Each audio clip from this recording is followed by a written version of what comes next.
Good evening, good evening. Sorry for starting the program quite late. Good evening on this Monday, Easter. We have a tragedy where we have lost the Pope. You know, he's known as the Bishop of Rome, and he's the head of the Catholic Church in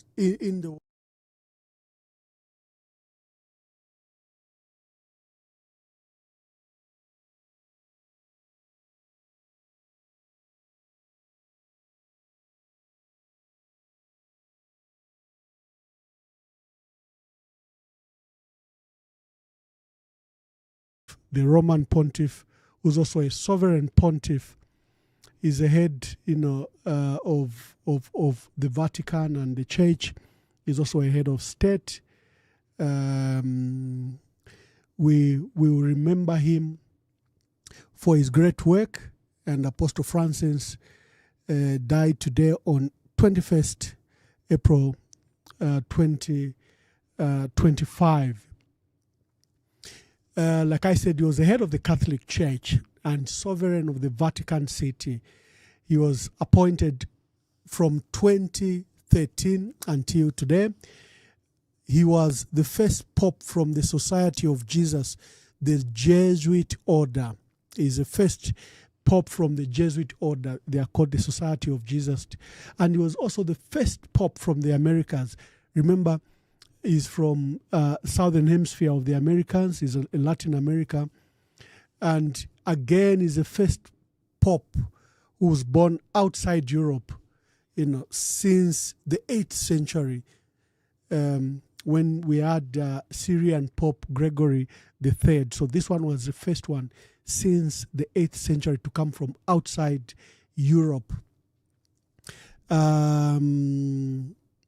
He had a very distinguished career in the Latin Americas, from Argentina, where he served, in Buenos Aires.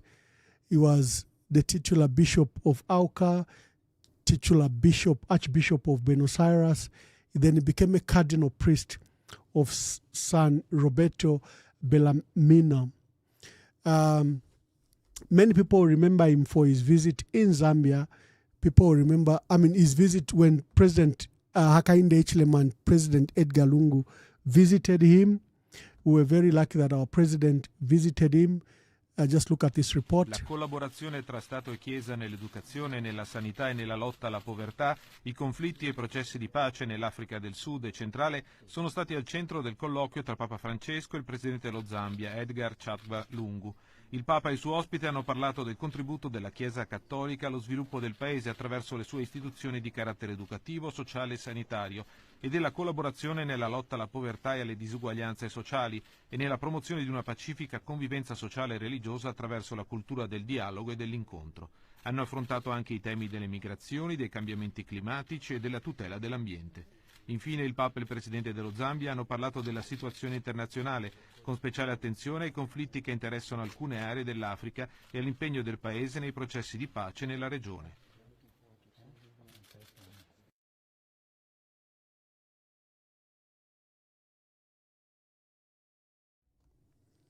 I think those are our deepest condolences to the Catholic Church in the world, and especially to our dear Catholic in Zambia. And we remember that President Edgar Lungu visited the Pope. You remember that I criticized the gift. If you saw in the picture, the gift that President Edgar Lungu gave was a copper gift bearing the big five of our wildlife, the lion, the elephant, and the other three. President Hakainde Hichilema took a gift that I criticized, but it was an artwork. The artist defended the purpose of that article. They said it was good. They said that it was good and that it represented art. Somehow it could explain what this one was. There are teething problems, briefly teething problems that I have, technically that I am dealing with. But let's delve into our program. The emperor is naked. the emperor is naked. Why is the emperor naked? This is because State House issued some statement that President Hakainde Hichilema has scored 90% out of all his campaign promises. Well, has he really scored 100% of his campaign promises? This is what we'll be discussing today. But let's first discuss just President Hakainde Hichilema when he came to office, and courtesy of TRT Africa, the Turkish-supported media that is doing very well in Africa. Let's listen to this. Hakainde Hichilema, popularly known by his initials HH, is Zambia's 7th president since August 2021, when he faced off against the then President Edgar Lungu, who was seeking a second term. He ran under the United Party for National Development ticket and got nearly 2.9 million votes against Lungu's 1.9 million. Hichilema's campaign message was simple, that he was the right man by training and experience to spur Zambia's economic growth. It was during the same period that the Zambian kwacha had depreciated significantly against the US dollar. The cost of living was high, jobs were inadequate, and complaints had been voiced about the state of healthcare in the country. Hichilema convinced voters that he had what was required to turn the country around. His message saw Patriotic Front Party candidate lose at the ballot box. Hichilema was born on June 4, 1962 in Zambia's southern province of Monze. He attended local schools and later joined the University of Zambia, where he graduated with a bachelor's degree in economics in 1986. Thereafter, he pursued a master's degree in finance at the University of Birmingham in England. In the early 1990s, Hichilema returned home and took up several finance-related roles in the corporate sector.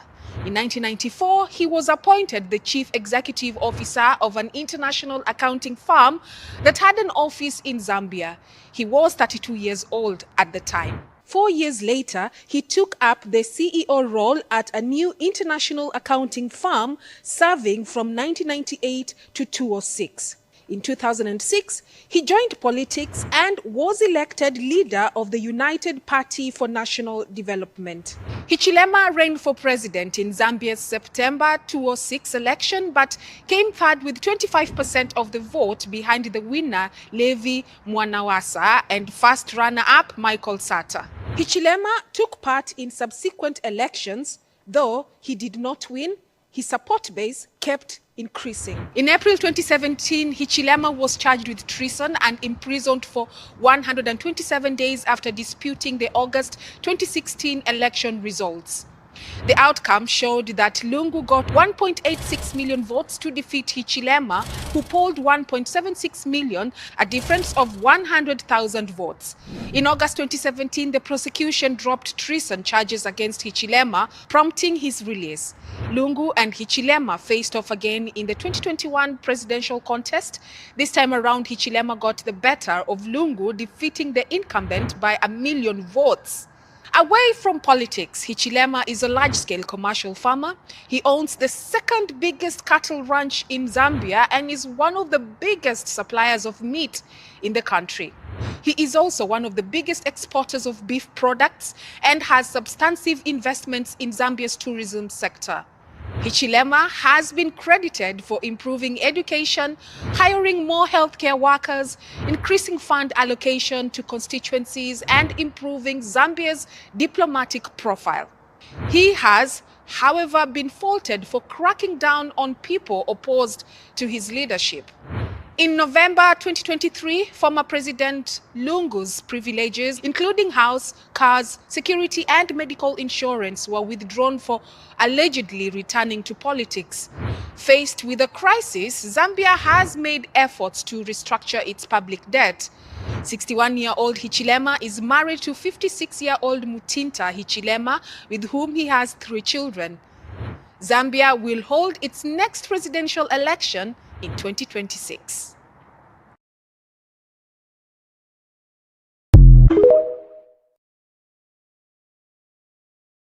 Trade, yes, they can run their own business.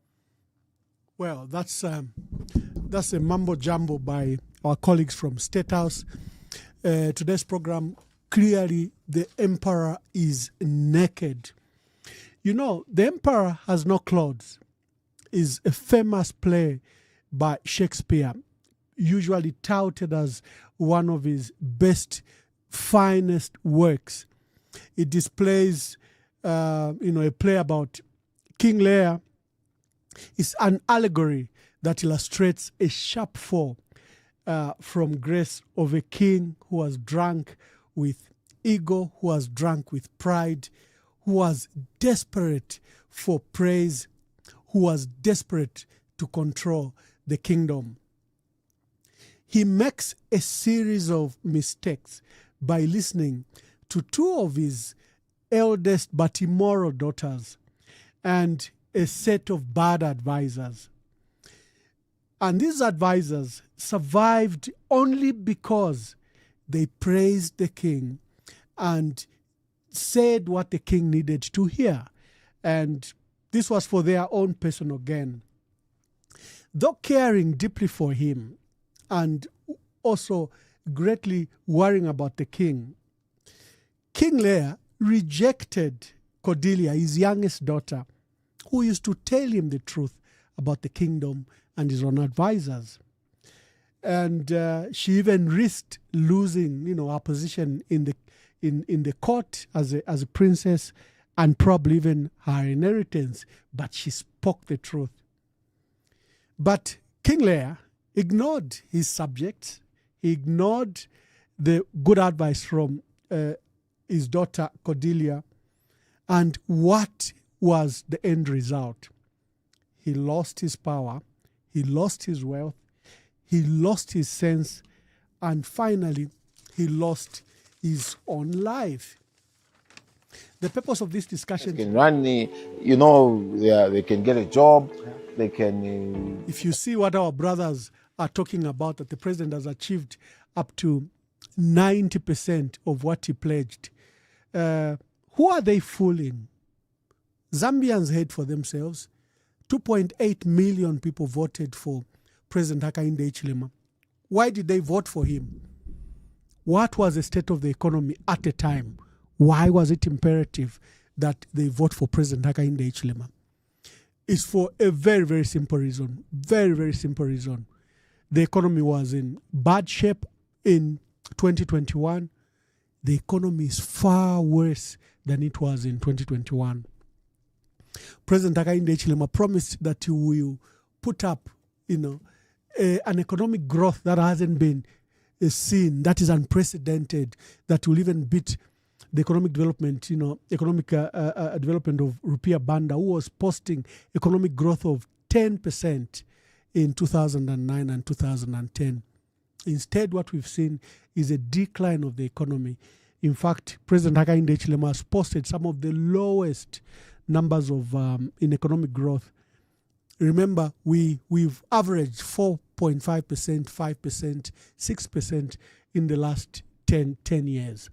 Except for COVID, when like all countries across the world registered negative growth of 3.5 for Zambia. There are only two countries in the entire world that posted positive growth, and that was Ethiopia, which posited a 1.5% economic growth, and China, which showed an economic growth of 1%. The entire world made negative growth, including Zambia, which was at 3.5%. But by 2021, the economy had rebounded. Even before we went to elections, our economy was posting a growth rate of 4.5%. Look at the statistics. Don't believe what they say, that they found a negative economic growth. No, by 2021, August, our economy had rebounded and we're posting an economic growth of 4.5%. Musokotwane has not posted anything below 2.5%, above 2.5%.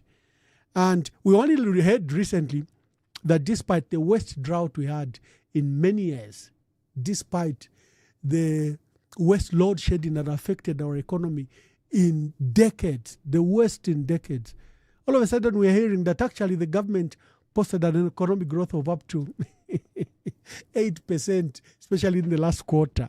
We want to Akwalesa. People should not fool us. They should not fool us. But we know what's happening.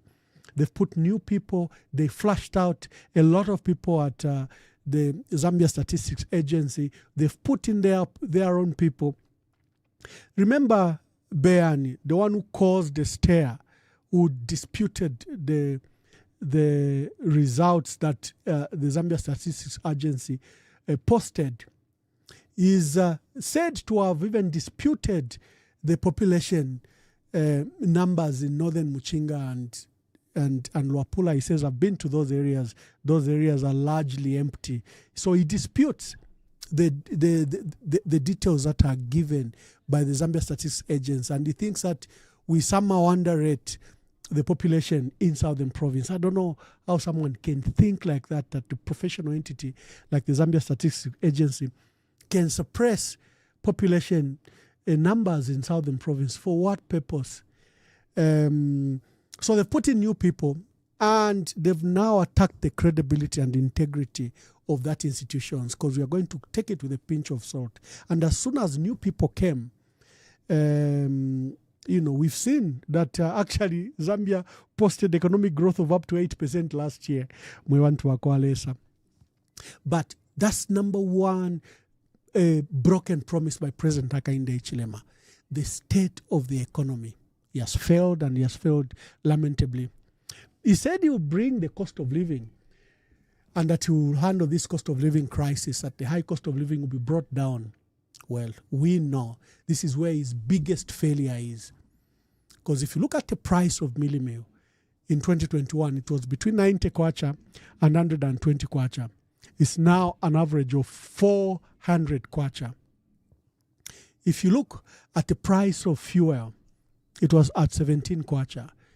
It's now at 35 kwacha, with a huge debt of $850 million, almost $1 billion that we owe. They're trying to say, no, this is an odd bill. The PF left a bill of $450 million, so with interest it has doubled to $850 million. First of all, that would be reckless and careless. Why wouldn't you pay in the last 4 years if you owed $450 million? Why would you let it jump to $850 million? This is just their own debt. The price of foodstuffs, cooking oil, sugar, salt, everything else, price of vegetables, tomato, onions, everything has trebled, doubled, quadrupled.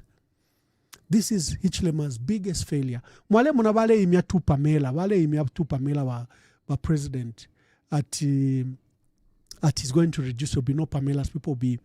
The Pamelas are even thinner than they were before, because our people can't afford. The cooking up are even far thinner, those to my Pamelas.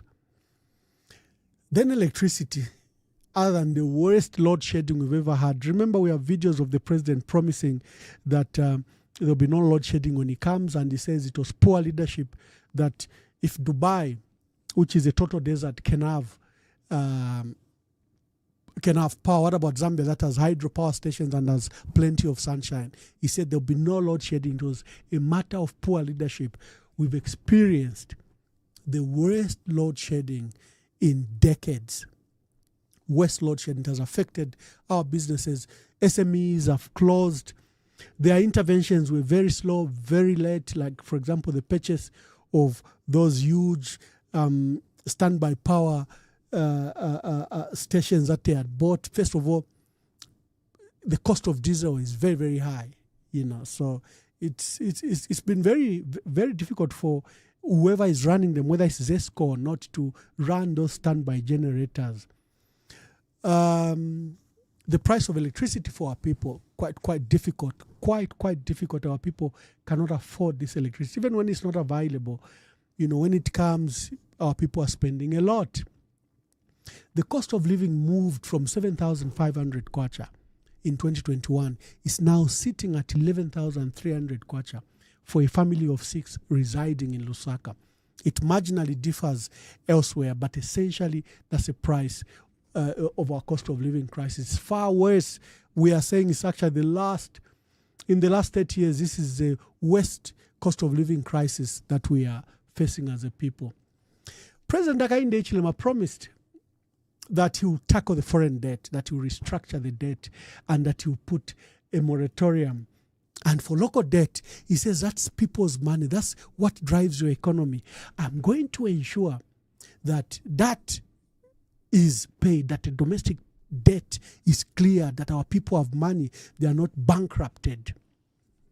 What has happened? Well, President Hakainde Hichilema has jumped the debt.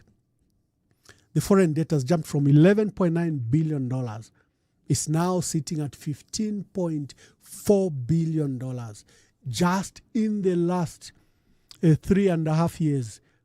Tumbeko Msokotwane, who is with us here in Washington, he has come for those spring meetings, has jumped the debt by $3.1 billion in a period of 3 years, 3.5 years. Remember, the PF found a debt that Msokotwane had left of $3.8 billion in 2011. They found a debt of $3.8 billion. You can backtrack. Ngande Magande left a debt of $500 million in 2008. Okay?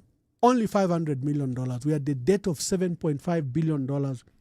The debt was written off. What remained was a marginal debt of $500 million, which was owed, which we couldn't cancel because it was privately owned or not properly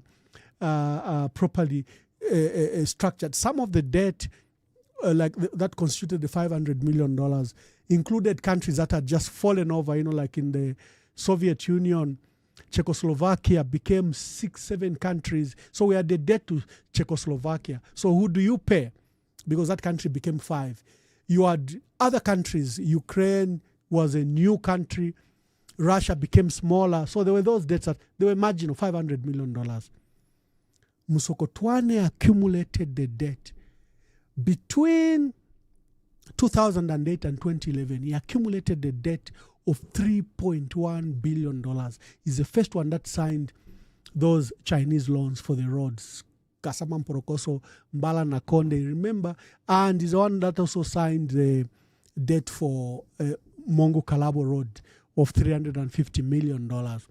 That was Msokotwane's debt. So when the PF took over in 2011, the debt was $3.8 billion. You can look at the records by the IMF.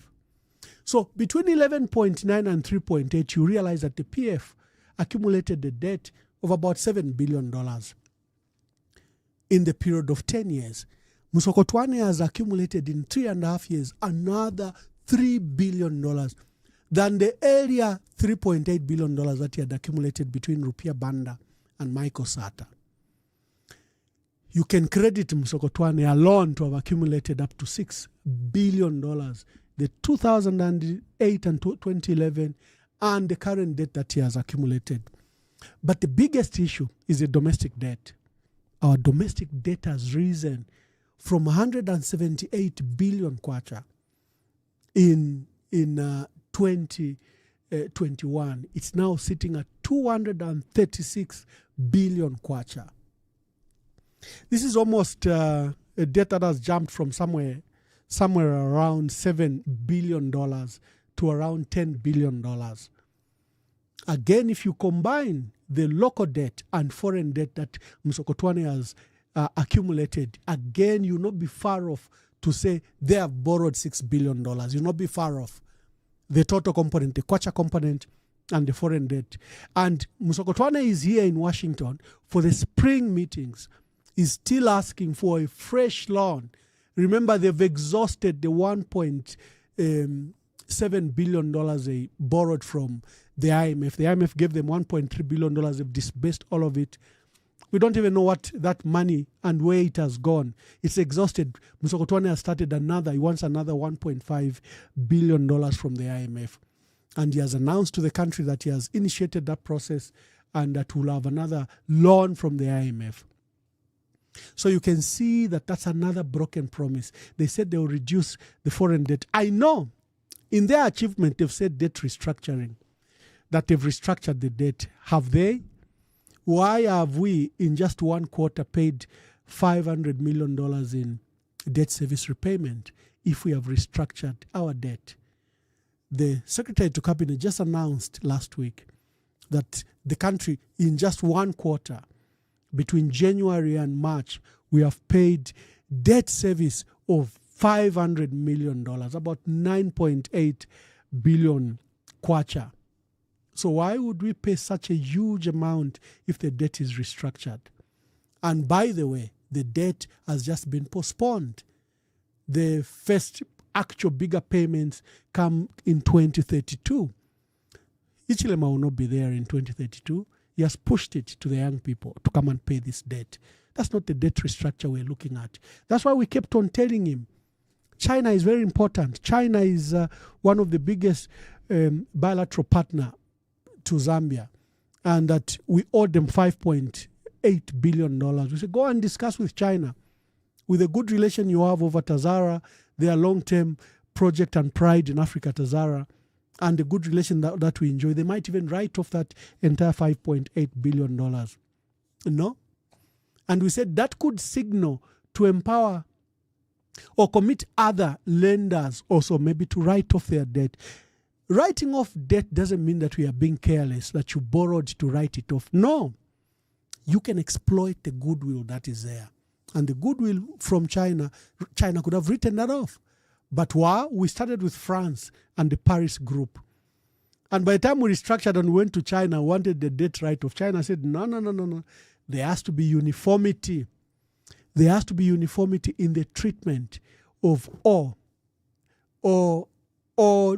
debtors, all creditors have to be treated the same. So there was that principle. So China couldn't write off our debt because the principle was that you have to treat each creditor carefully. So President Hakainde Hichilema, one of the biggest broken promises, he said he will not borrow, that there will be a moratorium to debt. He has borrowed more than the PF have borrowed in a similar period. More than any other government has borrowed in that 3.5 years. He has borrowed more. And he has ballooned the local debt. For those that are watching us, and sometimes in Zambia, you have trouble with Facebook. If you see that Facebook is having difficulties, you can go to our YouTube, Emmanuel Mwamba YouTube. You find the link and you can watch us on YouTube. You can just search Emmanuel Mwamba, but I'll throw the link there. So Jito Kayumba, says the president, and that Lungu, who's special assistant for policy, says the president has achieved up to 90% of his campaign promises. Look at the litany of broken promises that I'm listing.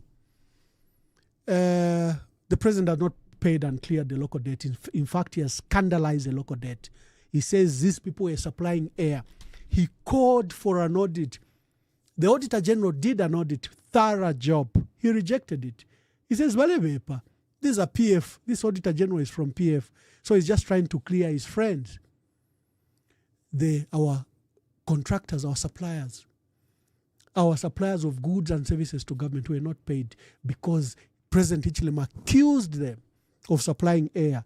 For those that did feeder roads, he said, no, there were no feeder roads that were done. Yet certificate of works were issued. Works were confirmed. He said, no, I'm not going to pay. Okay. You, the Auditor General, you are PF.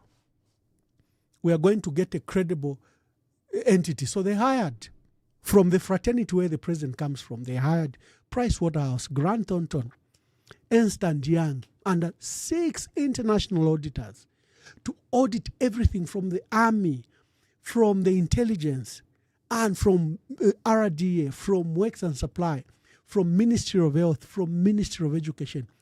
Wherever works were being done, wherever things were supplied, they came with a clean bill of health. They gave the president these 6 major auditors.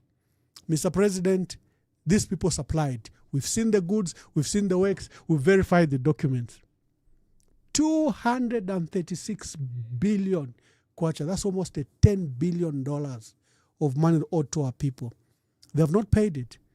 In fact, many economists were saying if there is a debt that President Hakainde Hichilema should have focused was a local debt. Because when you pay our people, they immediately economy immediately responds because that money goes back in the economy. Sites are reopened, workers are paid, and the money trickles across the country. If you pay that supplier, Mpulungu haba becomes busy. Haba leshtisha kapenta kuli wa Zambia Army, wa Zambia ZNS, na wa Zambia Police. They now use that money and they go back to Chiengi, to Mpulungu, and to Sriavonga. When you pay suppliers and contractors, the money trickles down. But Musokotwane has refused to pay that local debt. They criminalized it. Despite the various audits that were done, they've refused to pay that. And our people have gone bankrupt because they owe banks, they owe workers, some mortgage, they owe insurance firms. Some to get those bonds to guarantee the works, they went to banks, they went to insurance firms to get those guarantees. And most of them are in peril, financial ruin that this government has put on. And this government has been quick. For example, we owed Mwamba Collieries, run by an Indian firm from Singapore. I've always said that that debt is literally criminal because the rates are so high. Mwamba Collieries is selling power to ZESCO at a higher price, and ZESCO can only sell it to you at very less. So ZESCO is always in a bind, always in debt. We owed that Mwamba Collieries $500 million. President Hakainde Hichilema ordered that it be cleared quickly. For what reason? Not our local contractors. So $500 million was paid to Mwamba Collieries. Remember the rate, the tariff is terrible. ZESCO buys that power from Mwamba Collieries, that 300 megawatts, at a very high price. And they have to sell it to you, unfortunately, at a very low price. ZESCO is in perpetual loss with that agreement. I've always condemned it. It was structured under President Rupia Banda. I've always spoken about it. Even under PF, I've always discussed it, that this is a criminal tariff because our ZESCO can't afford it. It means ZESCO will keep on getting money from poor people to pay a power independent supplier. And look at in reverse, CEC, which some of the ministers are shareholders, now buys power very less, very low rate.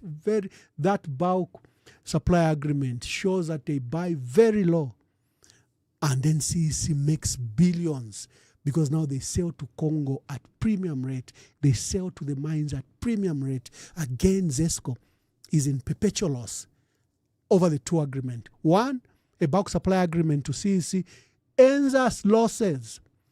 Another one, the purchase of power from Mwamba Collieries ends us losses.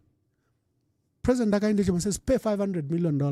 Remember, Mopani just required $200 million. He says, no. Pay Mwamba Collieries $500 million. Our people, our supply kapenta, our pangire misebo, who did what? He says, no, they supplied there, don't pay them anything. Musokotwane says he's going to restructure this local debt and he might pay it in the next 5 years. Abantu benu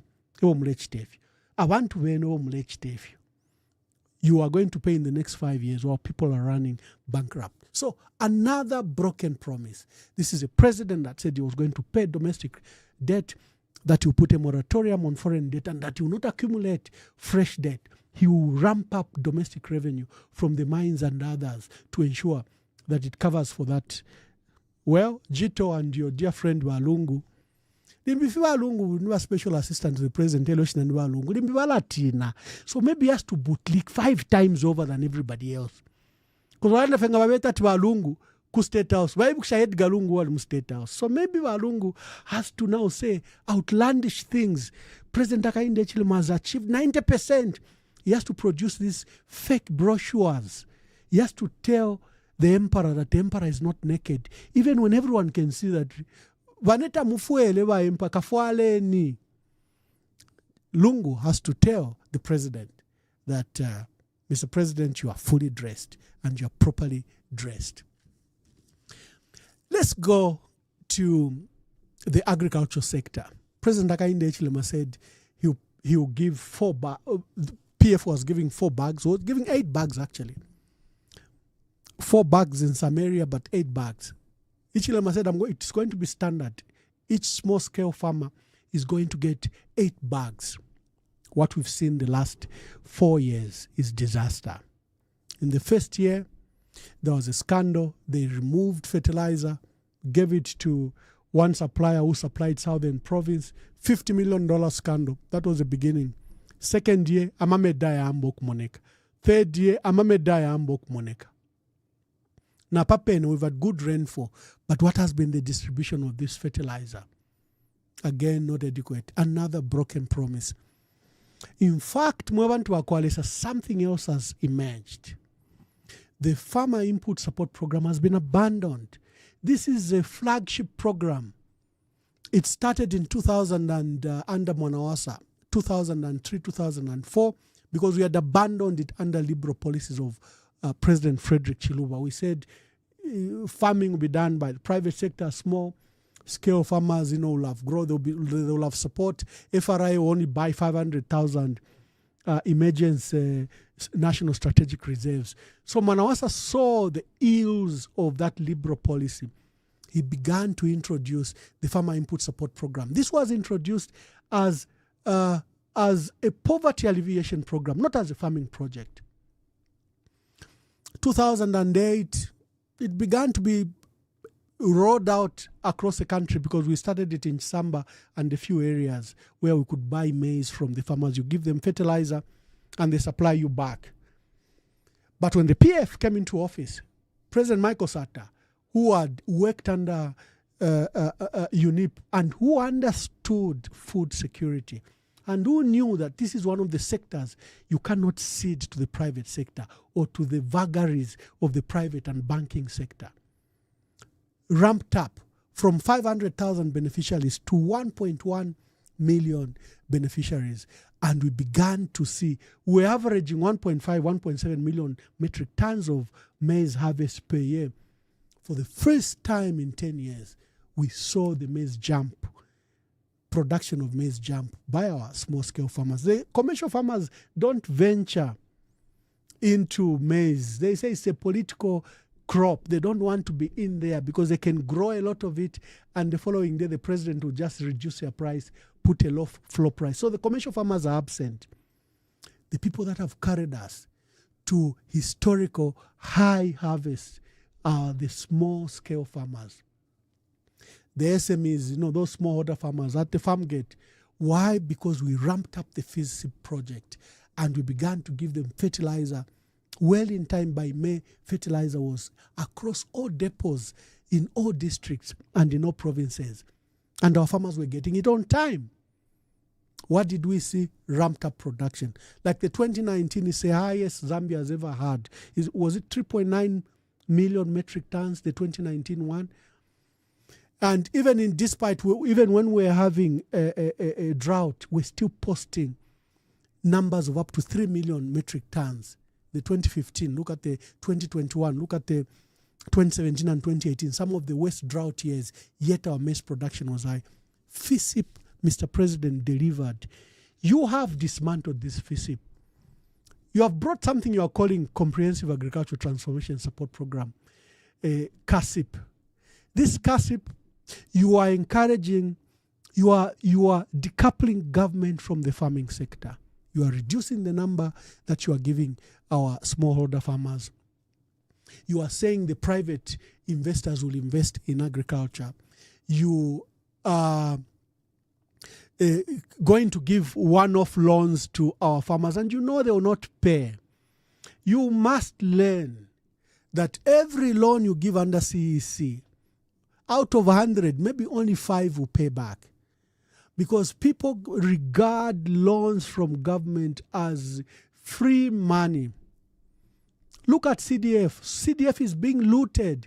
No one is paying back those loans. No one wants to pay back what comes from government. Our people only respect when a bank steps in. But money coming from government, you give them a loan, is free loan. So in effect, you are killing these farmers. Because what will happen is, like the loans you gave them now, you know that they will not be eligible next year because they will not pay back. And when they don't pay back, they are not on the list. You will have conveniently abandoned the sector, the FISIP program, by saying, no, fatwaliwa kongwesha, twadwa pele nkongole, tababwesha, abashabwesha tawufile wapo list. It's a smart way of abandoning the sector to the private sector. And you know that won't guarantee food security. So the Comprehensive Agricultural Transformation Support Program is already a disaster. First, in the manner it was crafted, it was a top-down approach. And, you know, you want to introduce export crops. Export crops are good for the economy in Europe and elsewhere, but not for ourselves. It doesn't matter how much tobacco you grow. We will not consume it. It might pay the particular farmer, but it doesn't help us. That's the trouble with export crops. You know, yes, they're supposed to benefit us, but first secure your local food security. So the growing of maize, of groundnuts, of rice, sorghum and others, cassava, becomes paramount to our food security situation. No, we had said that the way FISIP was progressing, rising from 1 million tons of harvest coming to 3.5, 3.9. Why don't we plan for the 400 million people around us, around SADC? Why are we planning for a few people that are in Zambia, 20 million people? Why don't we plan for the 400 million people around us? And FISIP is a model that has shown everyone, except the IMF and the World Bank, they don't like it. Why? It gives you food security. You are less dependent. Remember the sectors that these entities are interested in. Number one, your education, your health, and your agricultural sector. They invade that space. When you control those three spaces, you've controlled the country. Here we are. ARVs for our people have seen are disappearing. People are being rationed. Why? Because the USAID pulled out. And we can see the effects immediately. No one stepping in the gap. We've allowed our education sector to be supported. And I come back after this call. Some pleasure, Jito. Let's make it happen. Be well.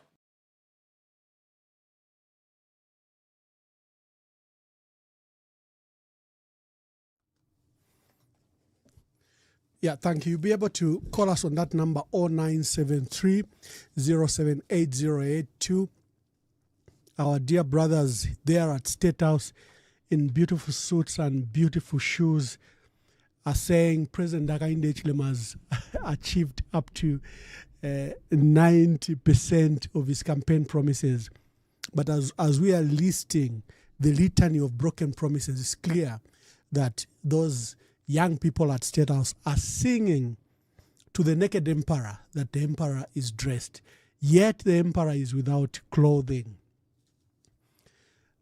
Let's go to another matter that we have to watch in the agricultural sector is what they want to do with seeds. There's what we call an international agreement. It's called UPOV 91 in short. UPOV 91 is an international agreement that grants plant breeders intellectual property rights over new varieties, including seeds. Now, the trouble with this act, it's 1991 Act. It was done by the International Union for Protection for New Varieties of Plants. There is a domestic law that President Hakainde Hichilema is developing in Zambia. We've warned about this, and people in the sector have also warned about it. It's a very dangerous law. We've seen it in the Plant Breeders Act in Kenya. Again, it might take away our right to our own seeds. You can't lend seeds, you can't give seeds, you can't share with the neighbor seeds with this law. And you've seen the relaxation rules about GMO. For the first time, we're importing mealie meal from South Africa, GMO maize, and we don't even know if our people consumed it because we're told that this maize is going to DRC, when in fact not, because it was being landed in Ndola, Kitwe, Chingola, Chilabomwe, so it was destined to Zambia, not to the DRC. So people were importing it. We don't know if we consumed it, but this is one of the broken promises by the president. The Comprehensive Agricultural Transformation Support Program, I'm condemning it. First, the resource redirection away from the farming sector, the GMO regulation and biosafety standards that have dropped, and it makes our farmers go into immediate debts because you give them a loan. Our smallholder farmers that have delivered so far so well.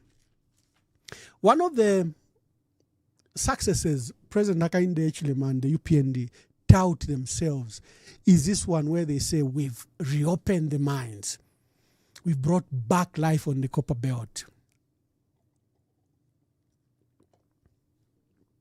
Have they? They've stolen Mopani, one of the biggest, newest mine.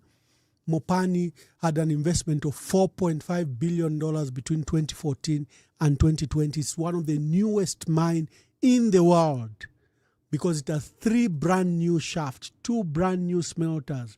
That mine just needed kanyam, boom.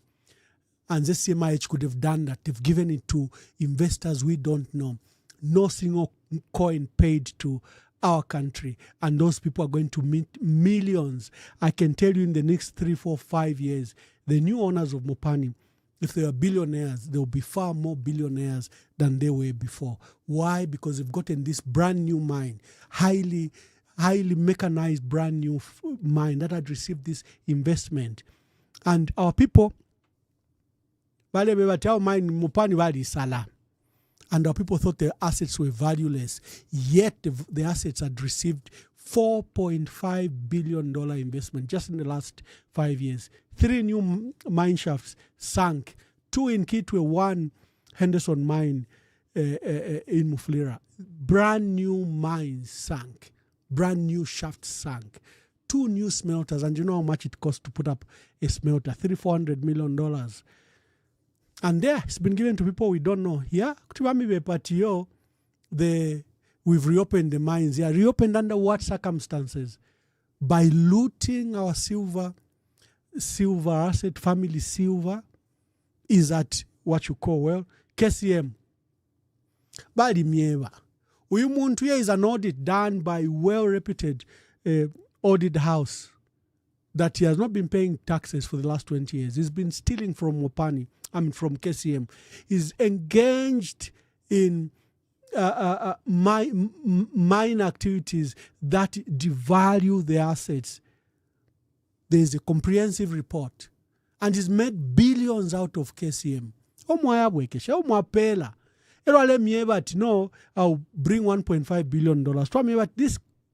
This investor is now broke internationally. He's trying to survive internationally. He's got a bond of $9 billion.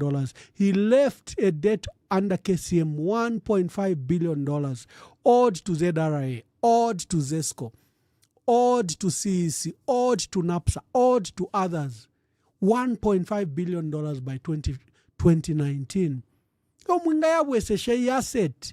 Again, he has collected the documents and gone again on an international spree to borrow money, not to save KCM or reopen KCM, but to save Vedanta.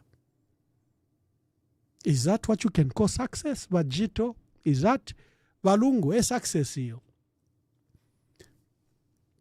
Kansanshi copper and gold mine. We know what it is about. We know what has happened at Kansanshi copper and gold mine. First of all, there's a $2.5 billion that First Quantum owes us as a country. They shipped that money out. Remember, Kansanshi copper and gold mine is owned by ZCCMIH and First Quantum Mines.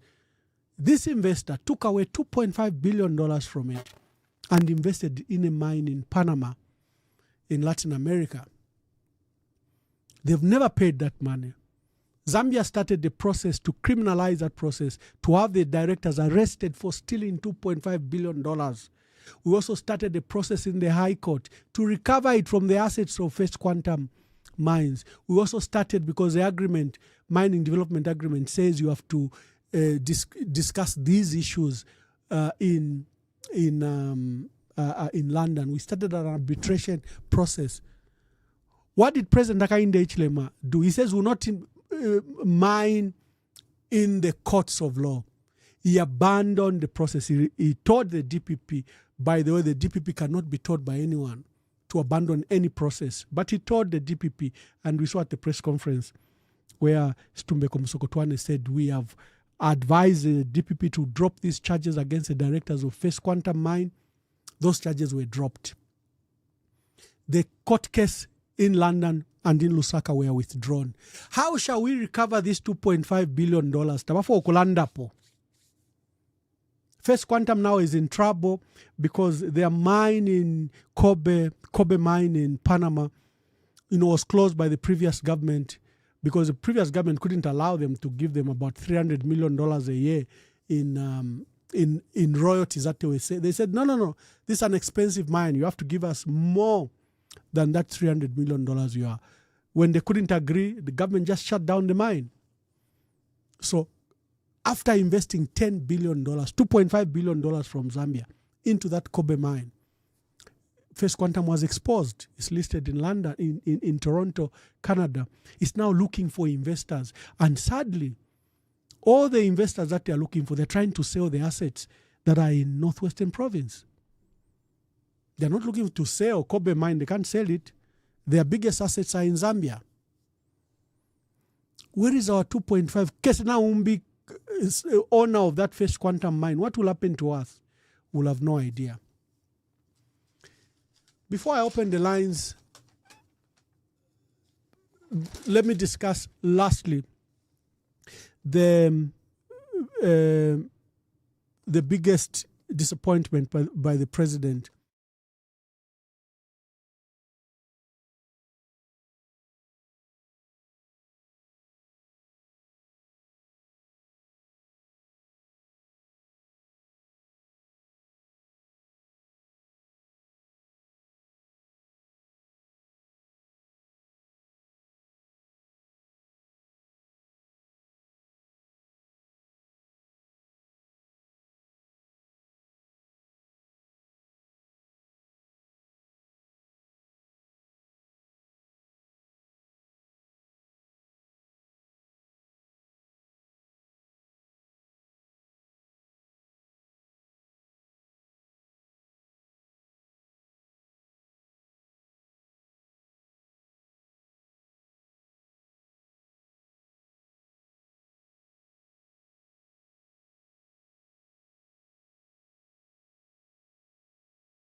They've introduced what they are calling critical and critical information. And what's critical and critical information? They've defined it as information held by State House, by government, by entities like Ministry of Health, in the health sector, and other sectors. What this means is that if you breach this information, you publish it, you have access to it, you are found in possession with this critical information, you'll be liable to go to jail for up to 25 years. Njeweni kumabantu wakwalesa. So my elections are next year. Abe no information by ECZ. So jetuka kwata PVT. Tabakalanda any critical information, you cannot have it. Are we going to monitor those elections and run parallel information from ECZ and run a PVT? Is this law being crafted that we may not have PVT next year? And anything, these things that people give us, baleiva. Money tender, they don't advertise a tender. If you have under direct bidding and single sourcing, all that is now part of critical information. You can go in for 25 years. That's what has been provided for. And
United Nations Special Rapporteur on Freedom of Expression and Opinion, Irene Khan, has concluded her visit to Zambia with a courtesy call on President Hichilema at State House. Ms. Khan came to Zambia at the invitation of government to assess human rights in relation to freedom of expression and opinion. And President Hichilema says government is open to conversations around freedom of expression. As the people government that invited you here on behalf of the people of Zambia, we're very, very appreciative that the UN system, our UN system, because we are members of the UN family, identified you and you agreed to come to conduct this visit, this assessment. I think it already indicates to you that this government is open to conversations around the freedom of expression aspect of human rights. And we want to regret the fact that there was no such visitation for many years in our country, which I think would have been very useful if there was a visitation like yours, say, 4 years ago. President Hichilema says his administration is ready to work with the UN to improve human rights in the country. And I think our duty is to make amends, to improve the situation with the understanding that the rights of this nature are fundamental. They're basically, for us, enshrined in the Constitution, the broader array of rights. And we're happy to work with yourselves, experts like yourself, the UN and other bodies, to continue with the improvement process, because these things are not events, they are processes.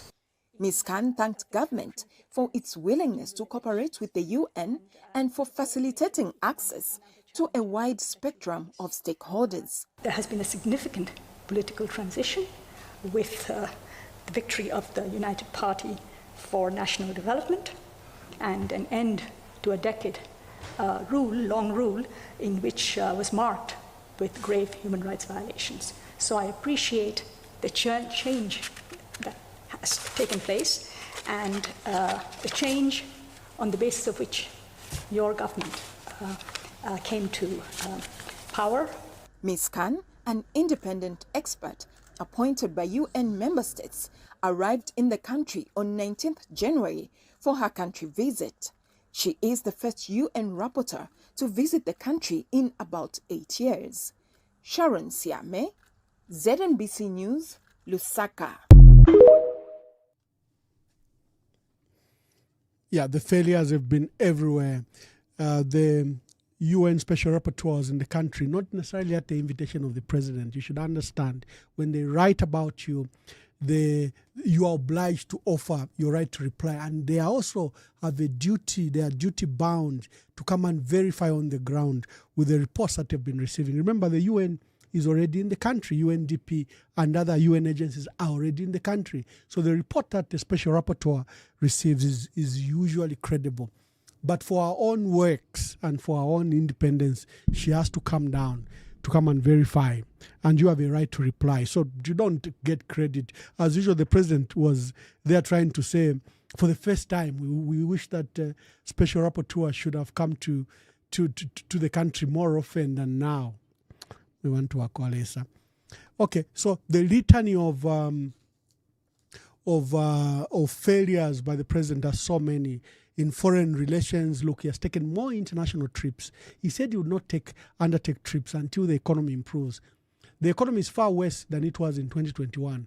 And he has taken more trips than any predecessor. So far, we are counting over 70 international trips, most of them not profitable. In fact, when we wanted him to travel to important ones, like SADC in Harare, he stayed away. Like SADC in Namibia, he stayed away. But when it was an expo in Dubai, he traveled so many times. So you can call 0973-078082. You also can send a voice note. The number is scrolling on my pictures down there.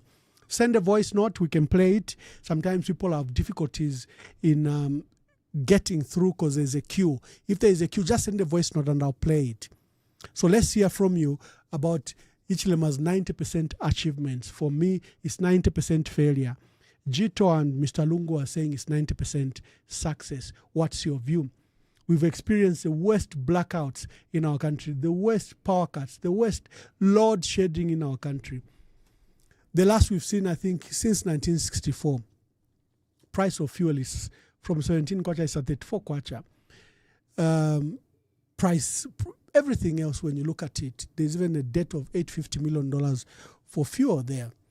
Our foreign exchange rate, remember I used to mock President Lungu, President Lungu is not an economist. Although the president himself is not an economist, because if you look at his qualifications, I think he did some other subjects. He could have had a minor maybe in economics, but he's not an economist. But he prides himself as an economist anyway. He's passed that narrative to everyone. If you go to UNZA, you look at when he graduated in 1986, see what he studied. You see, we have the first voice note. I hope people can listen. From Lusaka, Zambian.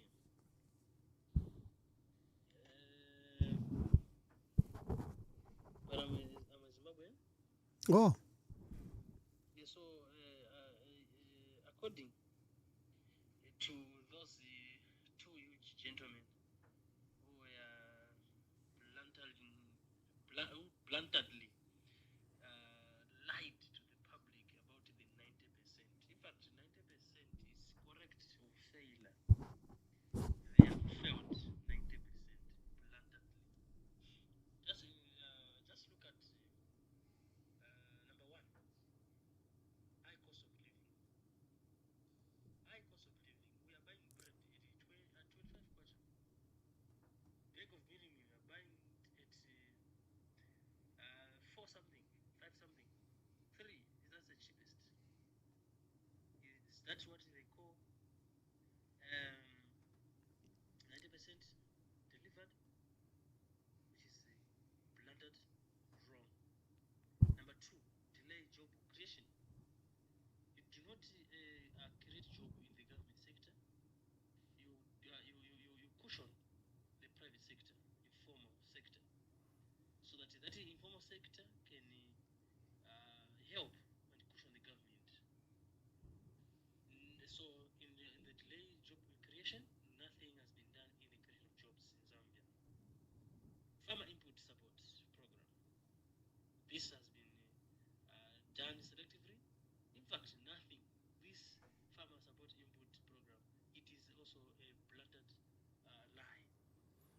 Also perceived nepotism and cadre replacement.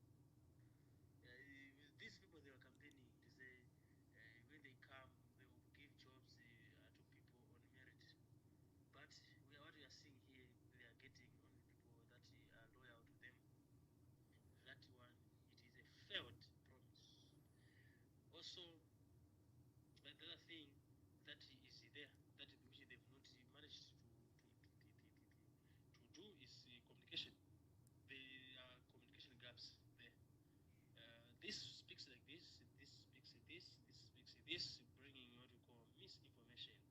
Zambia is living under misinformation and misguided. Then lack of tangible development projects. There is nothing from 2021 when we voted the Milupa. They've not done anything that is tangible here. They've not done anything that is tangible. So I don't know where this 90% is coming from, but I know where it is coming from. It is coming from the negative side. You see, they've failed 90%. 10% they've managed it. And what have they done at 10%? It is only to remove cadreism. And cadreism, it is not among the developmental projects that the UPND had alluded into their manifesto. Cadreism is done just for 2 minutes. The president says stop cadreism, but that cannot be counted as what developmental projects or what the UPND have done or delivered. So 90%, it is a rumor. It is, in fact, not something that they should be bragging and Thank you very much. He says the Zimbabwean national, wonderful and good analysis. I don't know if he lives in Zambia, but you can call on that number or you can send a voice note, whichever is easier for you. We are discussing the 90% delivery by President Hakainde Hichilema. Clearly, there is no 90%. It's probably 90% failure because his government has been characterized by slow growth. We are also remembering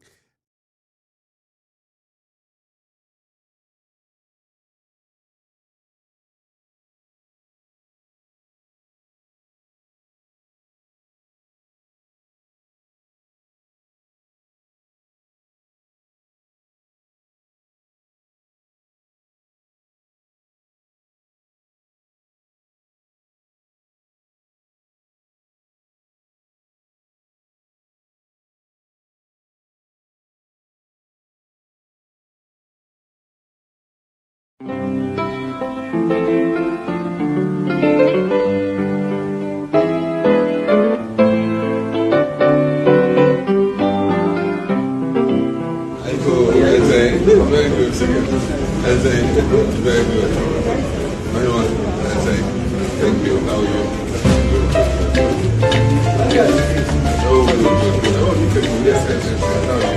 Mr. President, that's this young here. How are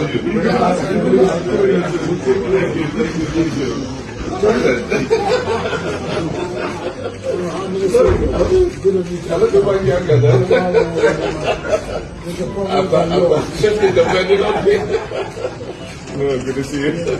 Thank you very much. Thank you very much.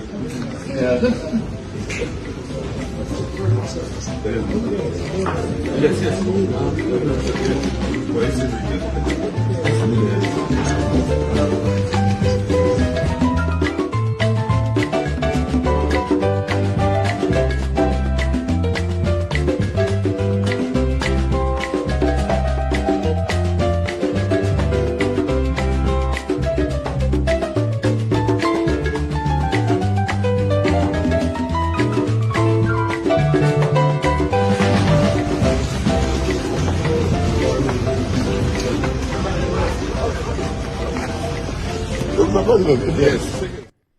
So kudos to Ghana for that wonderful gesture. You can call in 0973-078082 or you can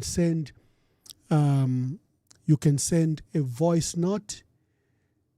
Anything on Facebook. Good, people are following. Okay, someone says there's no president in Zambia, correct?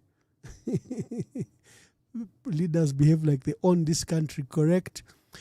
The other failures have been on corruption. This is where we've seen the biggest failures by President Hakainde Hichilema. He said he was going to stem and plug corruption. But look, he has normalized single sourcing, direct bidding. These are things that were created for emergency procurement. For him, all large-scale acts of procurements are being done by direct bidding and a single sourcing, a source of corruption. So today we are discussing that the emperor is naked. The emperor is being told that he's fully dressed. Maybe he's dressed like the chicken. Huh? You know when the chicken is dressed? The chicken is dressed because the chicken is actually naked when it is dressed. Maybe the president is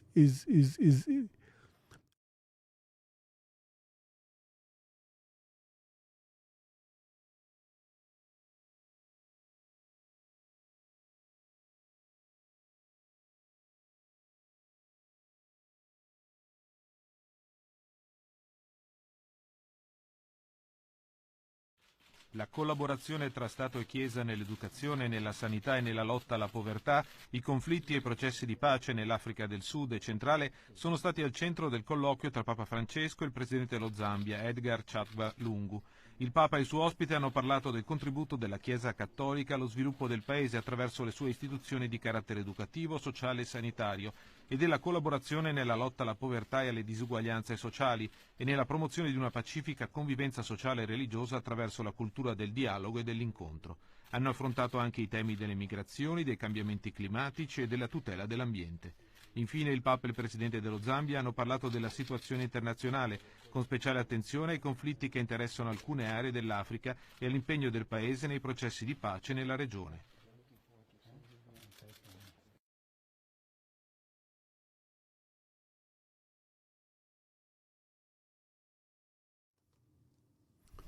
Another voice note has come. It's like voice notes are working better than phone calls.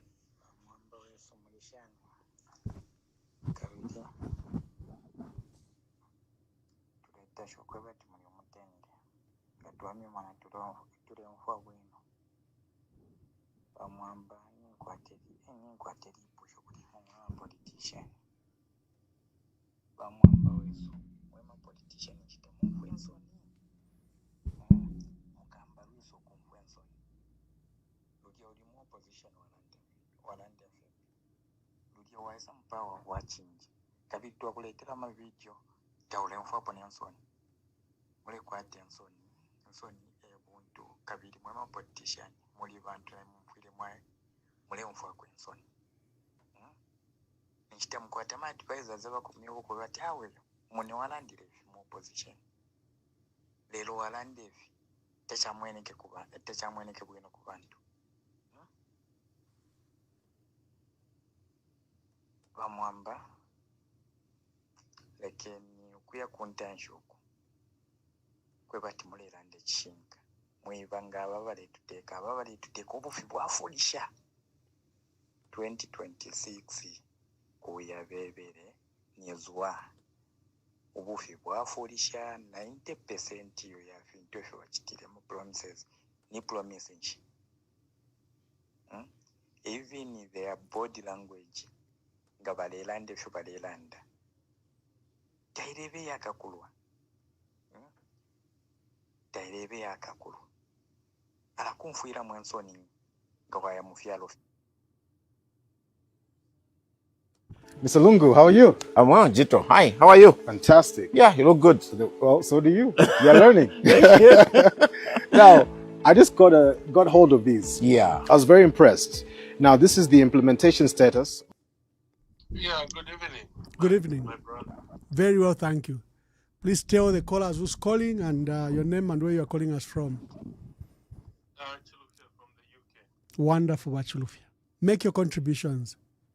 Yeah, I've been following your program, and thank God we've got few people like you who is talking on behalf of Zambia. Because at the moment, Zambians are damn quiet now. They're scared of the cyber security and crimes law. But just to be quick, performance of the UPND, they're saying 90%. Mwamba, is really sad. We've got a government that does not listen. Some of us, we worked with HH and won the elections. We advised him about the dangers of giving Mopani out, control of Mopani, KCM, and look at the troubles that are happening there. I wrote to HH, to Bradford Machila, agreed that I was going to meet him, talk about Mopani, because I was against us selling Mopani, and the way the mine was sold, especially Mopani, no transparency, no accountability. And Rothschild, who was sneaked in when the bid was done by ZCMHI to look for advisors locally, and then who sneaked in Rothschild, and then Rothschild did the bidding process, and it came up with two companies, a Chinese company and a South African company. Where did the third company came from? HH told us that when he wins the elections, the institutions will be strengthened, they will be autonomous, there will be separation of power between the institutions and the executive. How did the executive decide who should be the owners of Mopani? So those are questions Zambians should be asking. And then the other point is, when they are saying they've achieved 90%, they should have been KPI set. So what are they judging themselves against? So that's one question. They should tell us this is their KPI and this is what they've done. And we've got a problem. When you look at just Mr. Lungu himself, these are people who don't listen because it's people who judge you. Your masters. Yeah. You know, who decides that an employee is performing very well? Is the manager, the boss, the master. We are the master. If we decided that this government has performed, because looking at the indicators, you know, inflation is very high, the kwacha very unstable, cost of living the highest, cost of fuel the highest. So where have they achieved that 90%? But the problem is we've got a government that does not want to listen. They think they are clever. I was talking to one of the government officials. I don't want to mention his name. We were discussing on WhatsApp the other day. I was telling him that the problem with you guys is you don't understand that running a nation is not just like running a cantemba. It's a collaboration and a collective responsibility of all stakeholders involved, which includes the civil society, the church, law association, the local government, the community parliament, and the people themselves. The Mopani deal was a sale. It was supposed to go through parliament for scrutiny or approval. Did it go? I rest my case, Mama. Thank you very much, and thank you for usual calling you people in the diaspora or it to our people to speak and talk, because you are probably outside, you know, this stranglehold that is on the country. There's this big sense of fear that is occurring in our country. It's important that you speak, and you speak on behalf of our people.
The UPND New Dawn government's key. This is great news. I mean, one.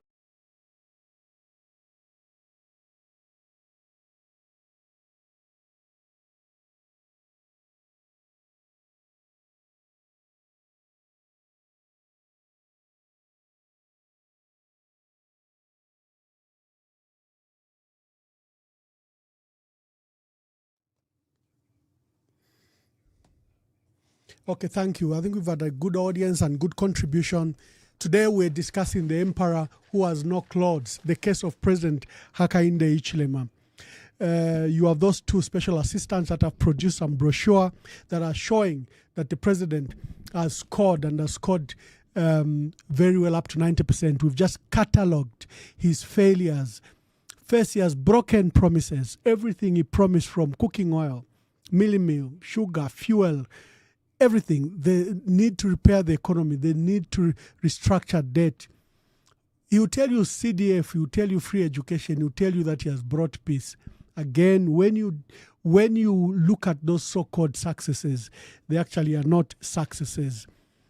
The emperor has no clothes. Remember, it's done after the famous play by Shakespeare, which is regarded as probably one of the best, when he described a fictitious king called King Lear. It's an allegory that illustrates a sharp fall from grace of a king who is drunk with power, drunk with ego, who's desperate for praises, and who's desperate to control. As you have seen, President Hakainde Hichilema is determined to control our country. He makes a series of mistakes by listening to two of his eldest but immoral daughters and to a set of bad advisors who exist only to praise him for their own personal survival and personal gain. Though caring for him greatly and always wanting the best for the king, King Lear rejected Cordelia, his youngest daughter, who was telling him the truth and who risked even her own inheritance just to tell the president the truth, the king the truth. He also proceeded to ignore his subject. He said, of all the powers, what happened? He lost his power, he lost his wealth, he lost his sanity, he lost his daughter Cordelia, and he lost his life. Mr. President, there's an opportunity for you to listen to the people. Don't listen to those praise singers. Today, I'm very sad. One of my sparring partners on social media is a gentleman called George N. Mutonga. He's a financial expert and he's a financial investor. He lives here in the United States. He's always on my page. We fight over you, Mr. President. He supports you. He supports the UPND. He thinks that the PF made mistakes. Today, George N. Mutonga, one of your last praise singers, has given up. George has written a letter giving up being your praise singer, leaving the UPND, because your praise singers are telling you that those laws that you've enacted are very good laws. George N. Mutonga, can I see his letter? Let me see if I can see his resignation letter. It was very poignant. It was very poignant. Let me see, George. So he has announced from the United States, announcing resignation from the United Party for National Development. Today, George says, I announce my decision to resign from the United Party for National Development, a party I've faithfully supported since 2014. For more than 10 years, I stood with UPND in its most difficult struggles and its proudest moment. I believed deeply in the party's vision of democracy, transparency, and the protection of freedom, rights and freedoms and fundamental rights. I committed myself to advancing our shared ideals, defending the right of every Zambian to speak freely, to fight for a government that would serve rather than silence its people. He says, I joined UPND in 2015 during the time when it represented hopes for millions. We fought together for a Zambia that could embrace true democracy and reject oppression and repression. Through victories and defeats, I remained loyal, believing that we're moving toward a freer and fairer nation. However, the recent passage of the Cybersecurity Act and Cyber Crimes Act of 2025 have forced me to make a difficult but necessary decision. These laws represent a fundamental betrayal of the ideals that first drew me first to UPND. It curtails freedom of expression, empowers government to overreach, to threaten the very liberties that we once promised to defend. I've spent time reflecting, debating internally, and hoping that the UPND will take a different course. They should just say that Hichilema will take a different course. But my conscience will not allow me to remain part of a party that has chosen to forsake principles of freedom and openness. Dissent, I believe strongly, is a patriotic duty. Democracy cannot survive when fear replaces free thought. It is therefore with a heavy heart but with a clear conscience that I step away from the UPND. Leaving UPND is not an act of bitterness. It's not an act of fidelity to the values that matter most to me. Freedom, he says it's fidelity. It's an act of fidelity to the values that matter most to him. Freedom, human dignity, and political accountability. My commitment to Zambia remains as strong as ever. I'll continue to fight the rights of every citizen to speak for democracy and to hold those in power to account regardless of a party. This is not the end of my journey in politics. It's a reaffirmation of my greater mission to always stand on the side of freedom and liberty. George N. Mutonga, USA. Now, for those that visit my page, they'll see that George N. Mutonga is a regular contributor, always attempting to rebut, always defending President Hakainde Hichilema and the UPND. Every time we exposed all these excesses, for George, it had to take the new laws, the Cyber Crimes and Cybersecurity Act, to break the camel's back. George, welcome to the club. You're not the only one disappointed with President Hakainde Hichilema. He has a litany of broken promises. The very thing he promised everyone, he has broken every and each one of those promises he promised Zambians. You're not the only ones.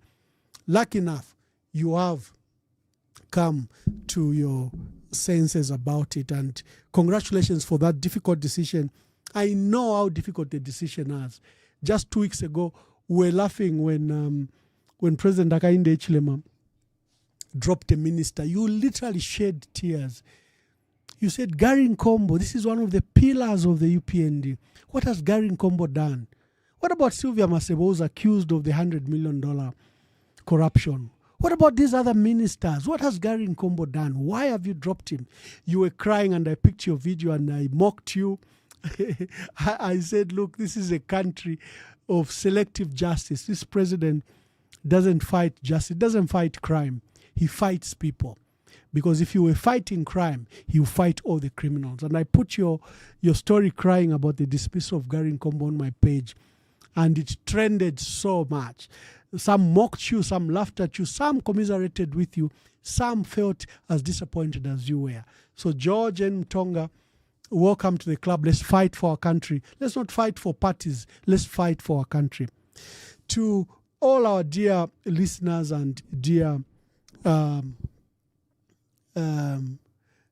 someone says, please read this before you go. Okay, let's see what it is that you want me to read.